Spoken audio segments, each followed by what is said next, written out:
Cancer. Kamusta ka? Cleanse lang natin yung space, yung energy.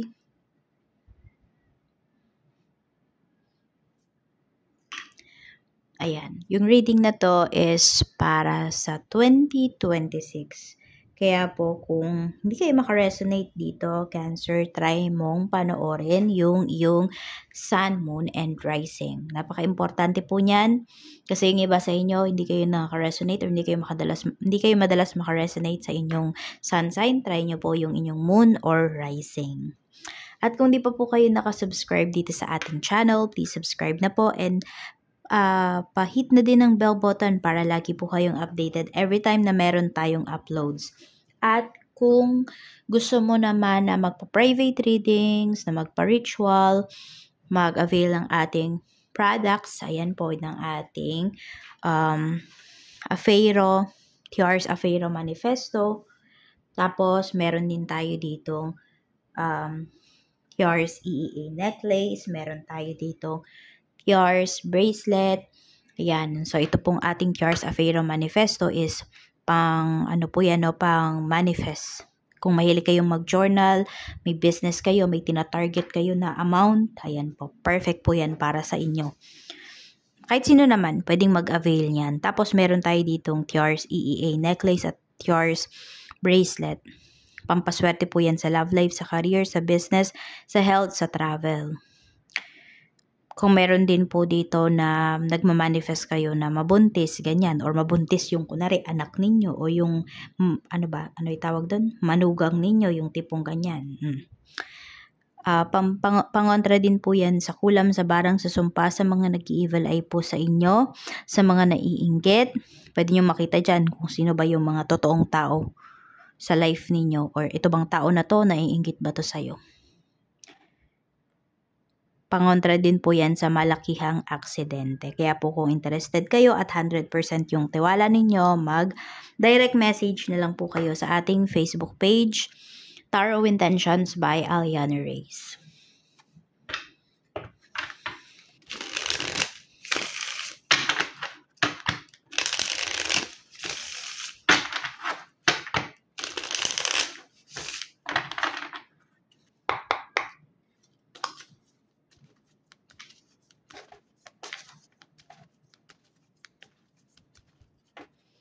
Okay, so ito po pala yung aking mga na-pick up during my meditation para sa'yo, Cancer. So, paper. It's like, or either may aayusin kang papel, may lalakarin ka. So, pwedeng mga requirements po ito. Meron din dito mag-asawa, feeling mo mag-asawa na lang kayo sa papel ng asawa mo. Yung tipong ganyan, nasa loveless, na ba kayo? Marriage, may nanlalamig na ba dito? Ganyan po. Tapos, merong, you'll get a piece of land. So, pwedeng meron dito, papamanahan po kayo. Ayan, so may pamana. Pwedeng maghahatian na yung iba sa inyo sa mana. Meron din for surgery. Para mabilis naman kayong makaka-recover. For some of you, parang 3 days lang. Feeling mo okay ka na talaga after surgery mo. Tapos, antihistamine. Yun yung narinig ko eh. So, for allergy kasi yon na medicine, ganyan. So, lagi kang magdala. Lalo na kung alam nyo na may allergy kayo. Pero for some of you kasi hindi lang naman sa food nagkakaroon ng allergy, 'di ba? Pwedeng sabihin natin sa mga fur, sa yung balahibo ng pusa, balahibo ng aso, ganon, yung buhok ng aso, or kung ano pa man, dust. Kaya po magdala kayo para for safety na din, 'di ba? Tapos someone will treat you better. Pwede yun, yung nasabi ko kanina na feeling mo ba mag-asawa na lang kayo sa papel, yung ganyan.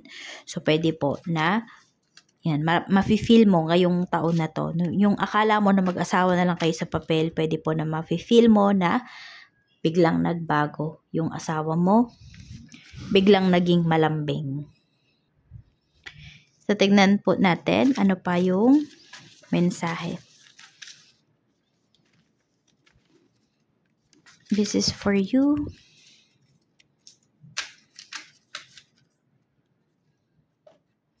We have successful.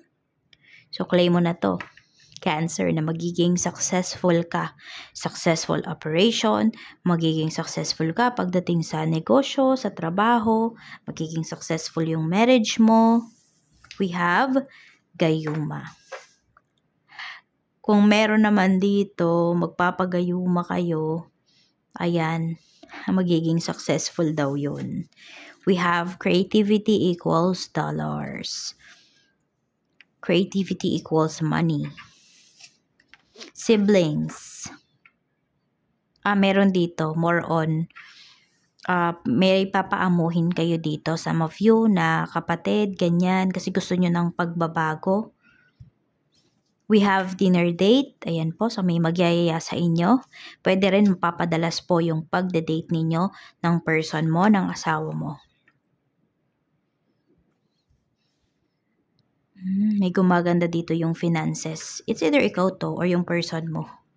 Yan. So, kung person mo to, may mabe-benefit ka talaga kasi makikita mo talaga yung pagbabago niya. Yes, meron dito mas mai-improve yung sarili.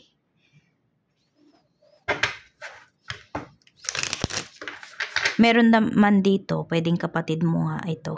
Yan. Oh. Makikita mo talaga yung pagsisikap niya. Alam mo yung magiging proud ka. Walang inggit na pinapakita dito. Walang siblings, rivalry. Walang ganyan. So, more on suportahan. So, mafe-feel mo yan sa mga kapatid mo. Yung iba naman po sa inyo, yung gayuma na to is more on pang-akit ng mga blessings sa life ninyo. So, ayan nga po yan. Ayan. Kung gusto niyo lang naman. Or, pwedeng meron dyan sa lugar ninyo, may legit na manggagamot dyan. So, diba, once, kunwari, nagpagamot yung iba sa inyo, or merong, masahe, ganyan. No, may ibibigay sa inyo na protection. So, lagi nyong isuot yun. Basta, okay din yung nafe-feel nyo dun sa binigay sa inyo, ha. Kasi for protection talaga yun.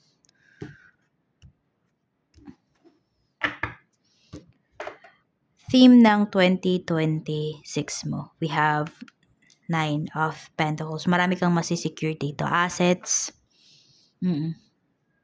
Possession. 4 of Pentacles. Puro pera ang pinapakita. Alam mo yung puro may value. Yung paparating sa life mo. Yung iingatan mo talaga siya. Ganyan po. No? Pwedeng relationship yan. Magkakaroon na ng value yung relationship nyo. Yan. 8 of Swords. Medyo may takot din dito. Yan po. May natatakot. So, may natatakot maghirap. May natatakot bumalik sa hirap. O, dapat lang talaga, 'di ba? Kung sabihin natin, mas okay na yung life ninyo compare before. So, wag mong papakawalan yung mga opportunities. Ingatan mo talaga, i-appreciate mo yung mga bagay na mayroon ka. Kasi baka mamaya, 'di ba? Hindi mo na yan masyadong na-appreciate kasi meron kang bagong tina-target at mas dun ka naka-focus na nakalimutan mo na yung mga bagay, mga tao na mayroon ka ngayon. Kasi sobrang focus mo dun kasi mas alam mo na, uy, may mas mabe-benefit pa ako dun sa bagay na yon. So, kaya dun ka nagfo-focus. Remember, no, pahalagahan mo yung mga bagay na meron ka ngayon. Ayan. Whether hindi man yan sobrang, hindi man yan sobrang garbo, hindi man yan sobrang laki, but you appreciate it. You must appreciate it. Cancer. Meron ding natatakot na lumabas sa comfort zone. Ayan. So, pwedeng ito kapatid mo. And ikaw yung maging inspiration nila or the other way around. Most of the time, ano yung mafe-feel mo? We have temperance. More on matyaga ka dito Di ka basta-basta sumusuko. Pero meron din kasi ditong energy na yung pagtitiis mo ba, ganyan. Maging matiisin ka kasi. Or matiisin ka. Medyo may downside din yun, ha.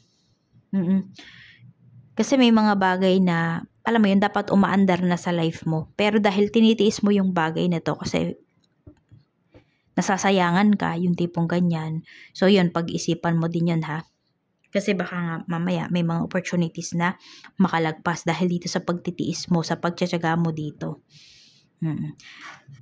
May positive and negative effect para sa'yo. Blessings na paparating sa'yo throughout the years. We have Death card. So, ayan, may big changes sa life mo. Pwede nga sa love life yan. Pwedeng sa trabaho. We have Strength. May tao dito na ipaglalaban ka talaga. We have Four of Cups. So, more on pagiging matyaga din at the same time. Diba? Tignan mo talaga kung anong aspekto ng life mo na dapat kang magtiyaga at anong aspect ng life mo yung dapat i-let go mo na. We have Judgment. May nagbabalak ba ditong umalis sa lugar? Kung nasaan po kayo ngayon. So, magiging possible siya. Kaya lang may delays na pinapakita dito. Pero possible ngayong taon na to makaalis ka.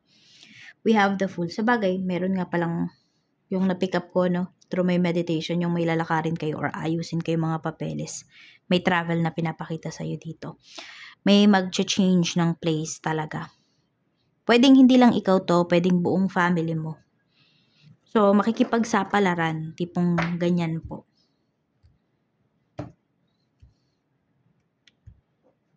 Sabi nga may transformation dito sa life mo. Mga pagsubok naman na iyong kakaharapin. Tingnan natin. So, ito, negative to, diba? Huwag po kayong mag-overthink. Huwag kayong matakot. So, part ng life natin yan positive and negative. Hindi naman laging puro masaya, diba?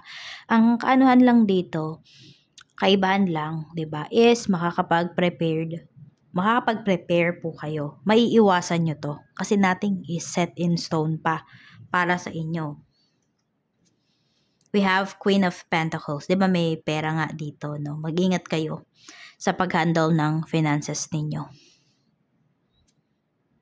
Four of Swords. Kung magpapagawa kayo ng bahay, you make sure yung sapat lang talaga do. Yung abot, yung hindi ka naman masyadong masya-short or sabihin natin, yung pasok talaga sa pera mo, yung ganyan. Unti-untiin mo lang siya, wag mong bibiglain kung magpapagawa ka ng bahay dito or kung magpaparenovate ka ng bahay. So, more on unti-untiin mo po yan kung meron kang ipapagawa. We have the Emperor. So, may katahimikan pa rin dito. Katahimikan to pagdating sa relationship. Ayan. So, sabihin natin, pagsubok pa rin to, no? Yung nasa isang bahay pero hindi nagkikibuan. Yan. Pero hindi naman to magtatagal. Sabi ko nga kasi merong, ayan, yung dinner date tapos yung treat you better, di ba? We have Page of Pentacles. Meron din ako nakikita dito, tinataguan ka ba ng pera ng person mo? Ayan. Di ba siya open sa'yo pagdating sa finances? Nine of Swords. More on relationship yung pinapakita dito Diyan kayo magkakaroon ng pagsubok. Talaga. Cancer. We have the Empress. May third party ba dito? Ayan. So, more on sa relationship, money, and third party yung magiging problema. Yung magiging malaking pagsubok ninyo ngayong taon na to.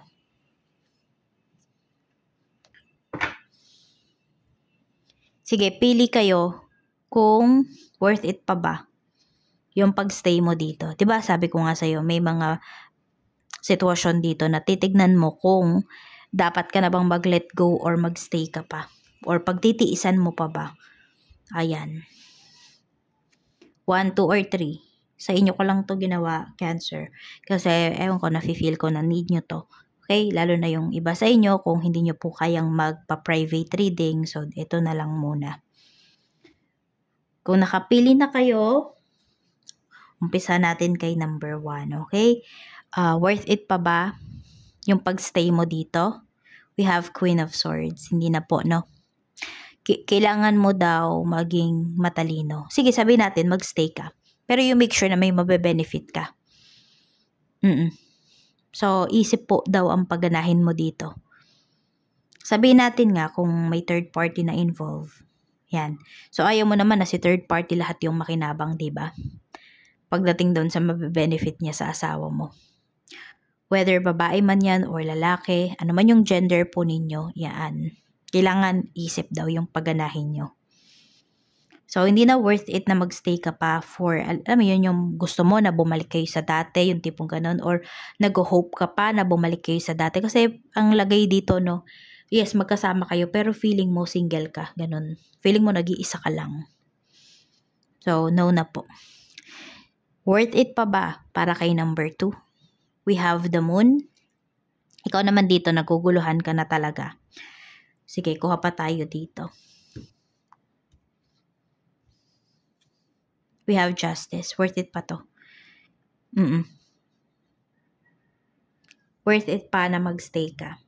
May maaayos pa. Yes, and matotauhan din kasi yung person mo. Yan. Siya din mismo, malalaman niya kung ano yung halaga mo. Siya mismo yung kikilos para dito sa relationship ninyo. Sa pumili ng number 3, we have the lovers. Yes po. Worth it pa to. Maayos pa. Yan. Dito nga may alanganin pang energy eh. Para sa number 3, ayan po. Maayos pa po talaga kayo. Worth it pa na magstay dito.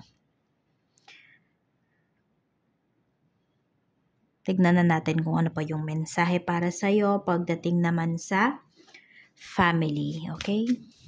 Family. King of Pentacles. 6 of Pentacles. May galante dito pagdating sa family mo. We have the Tower. Ayan. And meron din nga dito yung mana na pinakita sa akin. Ayan po. So, pwede kasi yung mana dito, pera lang yung ibibigay. Meron din naman po dito is property.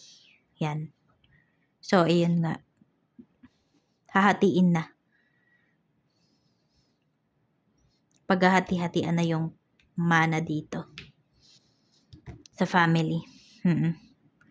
Pero ano naman siya, magiging maayos naman po. Yung paghahatian nito. Sa work naman, sa mga naghahanap ng trabaho ngayong 2026, medyo mahihirapan po kayo. Pero makakahanap kayo ng trabaho na yung hindi mo ba akalain na mamahalin mo talaga yung trabaho na yun. Na hindi mo alam na ma-appreciate mo pala siya. Bakit? Kasi kung ano man yung trabaho na makukuha nyo dito, yun talaga yung trabaho na para sa inyo. Yung, hindi man yun yung gusto mo, pero yun yung kailangan mo. Yun pala yung makakapag-provide sa'yo. Sa mga may current job, yes, current job naman po, ayan, we have Knight of Swords, 10 of Pentacles, ang daming sa'yo dito, offer, the Sun. Sobrang magiging masaya ka pa rin pagdating sa work, or mas ma-appreciate mo nga ngayon yung trabaho. Ang daming ganap sa work, medyo nagmamadali din, may ganyang energy. Pero alam mo yon, yung pressure na mararamdaman mo dito sa trabaho, sulit talaga siya. Kasi magiging well compensated ka talaga. Yes, pwede po na may salary increase na paparating. Tapos kung ano man yung mga projects na hawak po ninyo, pinapakita dito na magiging successful talaga siya. Sa mga nagbabalak naman na mag-resign, lumipat ng trabaho ngayong taon na to. 5 of Pentacles. Medyo pag-isipan nyo po ha. 9 of Cups. Kasi baka mamaya nadadala lang po kayo ng inyong emosyon.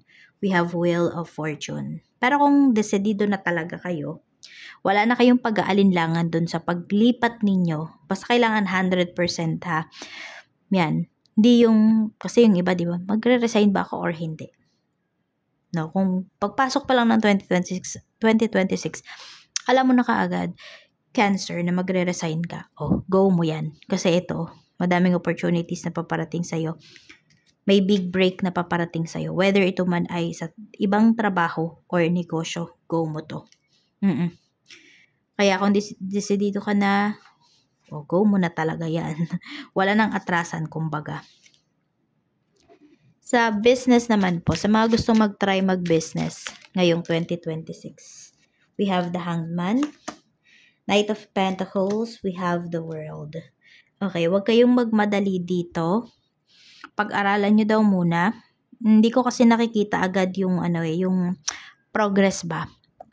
Parang kayo din mismo, nagdadalawang isip kayo. So, kung ganyan yung nafe-feel nyo, huwag nyo muna din talagang ituloy. Hanap pa kayo ng other business na pa pwede. Yung gusto nyo talaga, yung hindi kayo nagdadalawang isip. Kasi once na nahanap nyo talaga yon, desidido kayo dun sa negosyo na i-build ninyo, na uumpisahan ninyo, yan po, madami kayong magiging kliyente. And, lalo na kung online yung business nyo, tas yung pwede kayong, makakarating kayo kung saan-saan lugar dito sa bansa, okay na okay po yan. Talagang lalago yung inyong negosyo. Mabilis naman yung paglago nito. Parang within a year, ma-feel mo talaga na, na yumaman ka ganyan. Sa mga may current business naman na po, Page of Cups, Seven of Swords, and we have Three of Cups. Yan, medyo ingat lang sa mga makakausap na clients ngayong ngayong year, no? Meron kasi mga alam mo yung parang nandilin lang pa ganyan. Yung mga sinusubok po kayo ng mga clients. So wag kayong ganyan, wag kayong papaano. Ayun, interrupt tayo. So, yun nga na mag-ingat kayo. Kasi may mga clients na parang sinusubok kayo. So, gawin nyo talaga dyan, syempre. Para hindi naman yan yung bigla na lang aatras, ganyan. So, maging, kayo. Kailangan kayo yung, ma-secure talaga ninyo. Yan, yung down payment nila. So, marami pa rin namang mga successful transactions ngayong taon na to. Basta pinag-iingat lang din talaga kayo. No, kasi syempre, di naman biro yung puhunan na binibigay ninyo pagdating dito sa inyong negosyo. So, ayaw naman nating masayang yon. Kuha pa tayo, no? King of Wands. So, you should be very hands-on sa iyong negosyo. Lalo ngayong taon. Kasi nga madaming nanunubok, madaming manloloko. So, ayan, wag ka din basta-basta din magtiwala sa mga, sabihin natin, sa mga staffs mo if you have one or if you have staffs.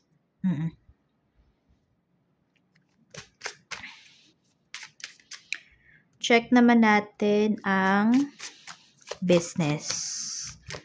Ayan na nga ba ang business? Tama. Kaperahan na tayo.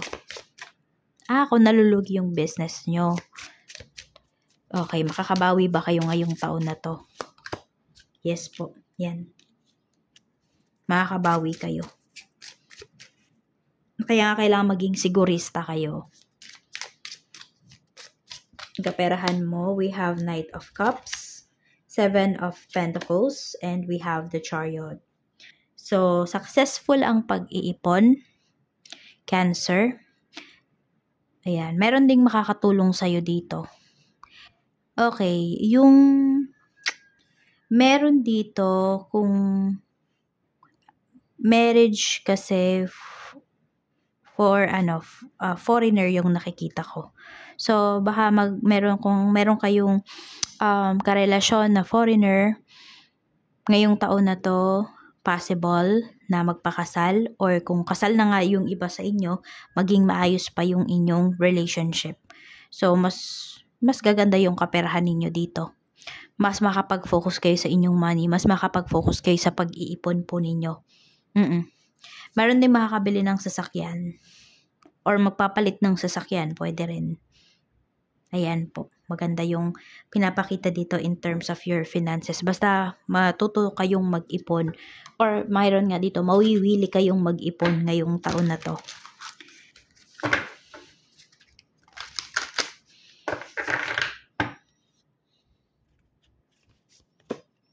We have 33. We have action.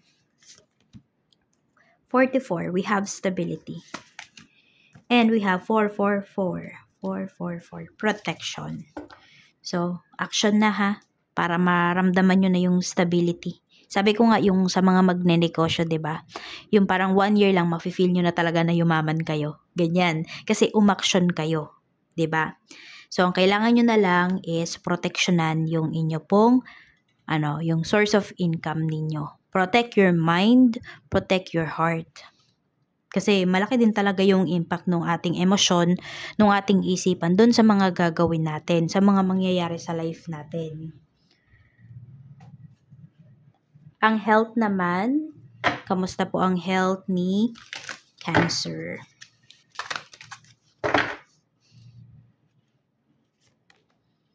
Muscular strength. We have urinary bladder. So, mayroon ba dito nagpipigil kayo ng ihi madalas? So, huwag nyo nang gawin yan, no? Hanap kayo kaagad ng CR. Kapag naiihi po kayo, yan. Or huminto kayo kung nagda-drive. Hanap kayo ng pwede ninyong maihian. Kasi, ito nga. Or di ba may mga portable naman, yung mga ganon. Or mga, tawag doon, basta, yung pwede mong nasa sasakyan, yung madala mo, yung tipong ganon.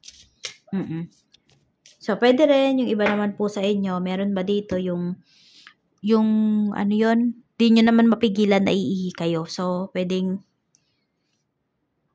palakasin mo yung muscular strength mo dito sa may private area. May tawag dun eh. Pero I forgot kung ano. Tapos, we have kidneys. Alagaan ng kidneys, okay? Iwas kayo sa mga maaalat, iwas kayo sa mga matatamis. Kung meron kayong, or lahi ninyo, may diabetes, ganyan, mag-iingat po kayo dito. Ingatan nyo yung mga kinakain nyo. Yes, and you do some exercises talaga. Yun ang sinasabi. Spirit message para sa'yo. Ano po ang spirit message natin for Cancer? The path is clear, go for it.